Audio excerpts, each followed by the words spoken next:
salaamaaleykum wa rahmatullah ñoo ngi tuyu ñëpp ci seen tur ak seen sant di leen jaajëfal ci teewaay bi ak ci jotaay bi man la soxna Mame Faty Ndiaye membre comunicazione Ndawi Touba Bergamo e oggi volevo fare un piccolo discorso in italiano a nome di tutti Ndawi Touba Bergamo. Quindi assalamualaikum wa rahmatullah. Cari fratelli e sorelle, questa sera ci troviamo qui per rompere il digiuno insieme, ma questo non è solo un pasto, è anche un'opportunità per guardare i nostri modelli, a chi ci ha preceduto e a come possiamo applicare i loro insegnamenti nella nostra vita quotidiana. Due uomini, Serigne Touba e El Hadj Malick Sy, hanno lasciato un'eredità che va oltre il loro tempo, una lezione che ci riguarda direttamente oggi nelle sfide che affrontiamo come giovani, ma anche come comunità. Viviamo in un'epoca in cui le distrazioni sono ovunque e in cui è facile perdere di vista ciò che conta veramente. A volte pensiamo che il successo sia solo denaro, fama o riconoscimento, ma dimentichiamo che il vero successo è quello che ci rende utili agli altri e graditi agli occhi di Allah. È per questo che dobbiamo guardare a chi, prima di noi, ha saputo affrontare le difficoltà senza mai perdere la retta via, trasformando le proprie sfide in opportunità e facendo della fede e del lavoro i pilastri della propria esistenza.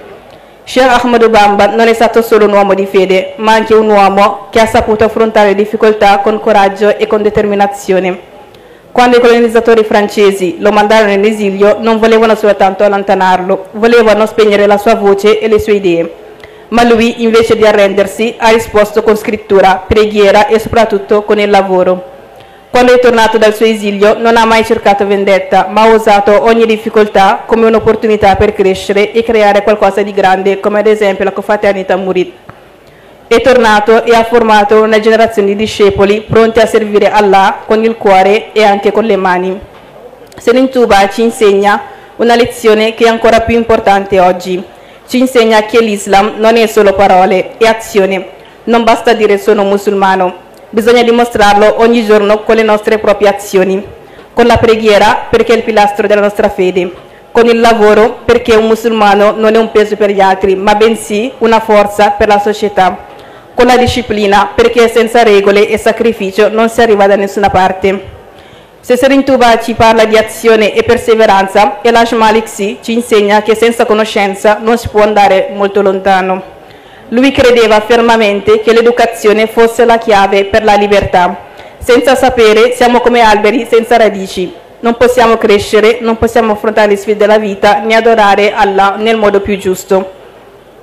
Oggi molti giovani pensano che la scuola non sia importante, che il lavoro sia solo un obbligo o che la moschea sia solo un posto dove andare, per esempio, di venerdì. Ma questo è sbagliato. La scuola è la nostra arma. Se vogliamo rispetto, dobbiamo essere i migliori negli studi, conoscere, imparare e superare tutti i limiti. Il lavoro è la nostra dignità. Non importa che lavoro facciamo, se lo facciamo bene, con onestà, con serietà, allora stiamo servendo Dio. La moschea è la nostra casa, non possiamo lasciarla vuota, non possiamo essere musulmani solamente a parole. Dobbiamo viverla, sostenerla e farla crescere. Quindi in tutto ciò che facciamo e dovunque andiamo dobbiamo essere di esempio per tutti gli altri.